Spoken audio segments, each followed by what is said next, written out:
Is the Zambezi River hiding a living god beneath its waters? What if I told you there's a river god so angry he's been trying to break a massive dam for over 60 years? Picture this. You're standing by Africa's mighty Zambezi River, one of the biggest rivers on the continent. The water looks calm, almost peaceful. But beneath that surface, the Tonga people will tell you something's waiting. Something that's part snake, part fish, and all power. His name is Nyamanyami, and his story is wild. The guardian of the Zambezi. For hundreds of years, the Tonga people lived peacefully along the Zambezi River in what's now Zimbabwe and Zambia. They built their homes right on the riverbanks, fishing and living simple lives. But they weren't alone. They believed a river god named Nyamanyami protected them, a creature with the body of a snake and the head of a fish. This wasn't just some scary monster in their minds, but during droughts and famines, legends say Nyamanyami would let people take pieces of his flesh to eat, and his body would magically grow back. That's how much he cared about his people. The Tonga believed Nyamanyami lived in the Kariba Gorge with his wife. Life was good. The river flowed freely, the fish were plenty, and the god was happy.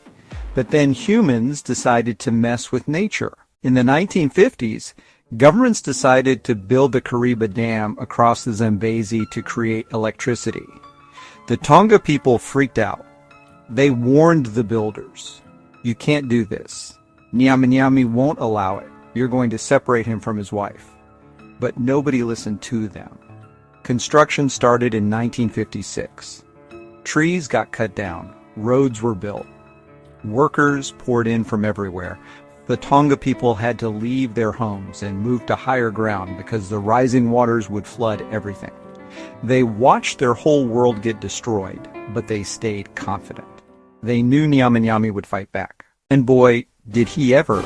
The god strikes back. In 1957, when the dam was almost finished, the worst floods anyone had ever seen on the Zambezi came roaring through. The water rose 100 feet. It was one of the worst floods in 100 years. The raging river destroyed huge chunks of the half-built dam, washed away expensive equipment, and killed workers. Around 86 people drowned, and some bodies were never found. The Tonga people weren't surprised at all. They said, "We told you so." The next year, 1958, brought even worse floods, once in 1,000 years type floods. More walls collapsed. More people died. Some of their bodies are still trapped in the concrete today. But here's the thing. Despite all this destruction, they kept building. In 1960, the dam was finished. The dam stands today, providing electricity to millions. But the Tonga people still believe Nyamanyami and his wife are separated by that concrete wall. They say the earthquakes that shake the area are caused by Nyamanyami trying to reach his wife. Every tremor is him pushing against the dam, trying to break through. Some scientists think Nyamanyami might actually be a giant catfish that lives in the river. But for the Tonga people, he's real. He's their protector. And one day, they believe he'll destroy that dam and finally reunite with his wife. Today, you can buy Nyamanyami pendants as good luck charms, carved from wood or bone. People wear them for protection, just like their ancestors did. Because in the Zambezi River, some legends never die. Want more stories about creatures hiding in plain sight? Click the next video